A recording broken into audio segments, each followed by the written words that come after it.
haiwezi kupita masaa 24 bila kupata wagonjwa angalau 2 mpaka 3 ambao wanahitaji kupata oksijeni, na usipofanya hivyo anafia njiani hata kama utampa rufaa.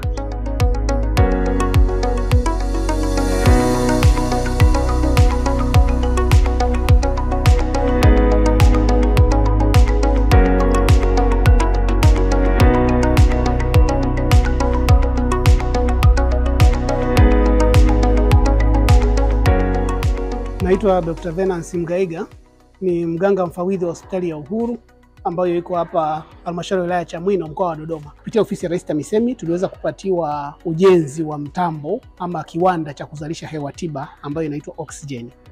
Kiwanda hiki kilishakamilika na kimeanza kufanya kazi toka mwaka 2023 mwezi wa 12, na kuanzia mwezi wa 12 mwaka 2023 mpaka sasa mwezi huu mwishoni mwa mwezi Januari 31 tumeweza kuzalisha mitungi 3428 ambayo ni mingi kwa kweli katika uzalishaji, na mitungi hii imekuwa na faida nyingi.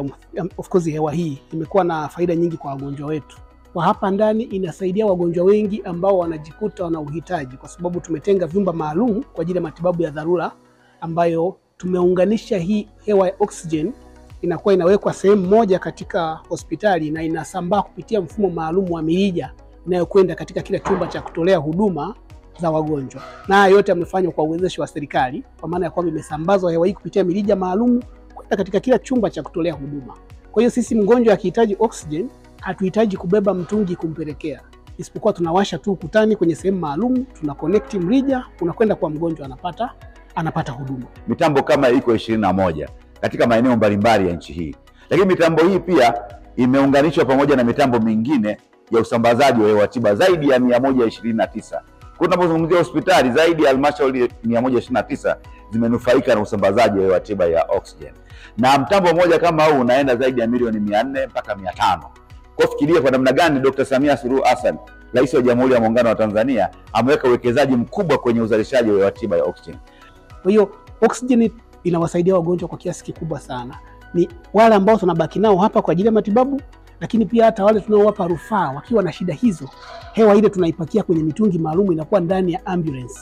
Kwa hiyo wanakwenda pia wakiwa wanapumulishwa kwa hewa hiyo wakiwa njiani. Unaweza kuona inasaidia wagonjwa walio ndani, na wasipoipata wangekufa. Inasaidia na wagonjwa walio katika safari ya usafirishwaji kwenda katika matibabu ya ziada huko Dodoma mjini. Kundi kubwa ambalo lenye uhitaji mkubwa sana ni kundi hili la kina mama, hasa wale kina mama wajawazito, wale ambao wamejifungua na watoto wachanga. Na tumepiga hatua sana kwenye kupunguza vifo vitokanavyo na uzazi kutoka 516 mpaka 104. Sasa kwa uwekezaji huu tunaenda kupunguza zaidi vifo vya kina mama wajawazito vinavyotokana na matatizo ya uzazi. Lakini pia hata katika ile eneo ambalo tujafanya vizuri la vifo vya watoto wachanga, tumetoka 25 mpaka 24 kwa kila vizazi hai 1000. Kwa uwekezaji kama huu unaenda kuokoa na kupunguza kiwango kikubwa watoto ambao wamekuwa wakifariki kukosa oxygen, na hivyo kupunguza idadi ya watoto ambao wanafariki, wale watoto wachanga. Kama ni kujenga wenyewe, isingekuwa chini ya miaka 10 mpaka 15. Hapo tungeweza kufikia mahala, lakini napo sina kama ingekuwa ni rahisi. Ni zaidi ya miaka 15, kwa sababu sasa kama ni milioni zaidi ya 400, ni fedha kubwa ambayo kwa hospitali kuweza kusema hii sasa ni kwa ajili ya ujenzi tu.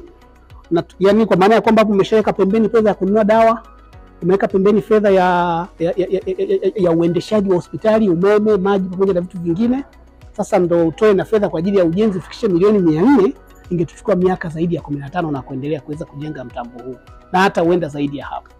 Lakini tunashukuru serikali imetujengea ndani ya muda mfupi, na sasa tunazalisha hewa tiba, tunatibu wagonjwa, tunauza, tunapata mapato kwa ajili ya kuendelea kuendesha hospitali zaidi pamoja na kuendesha mtambo wenyewe.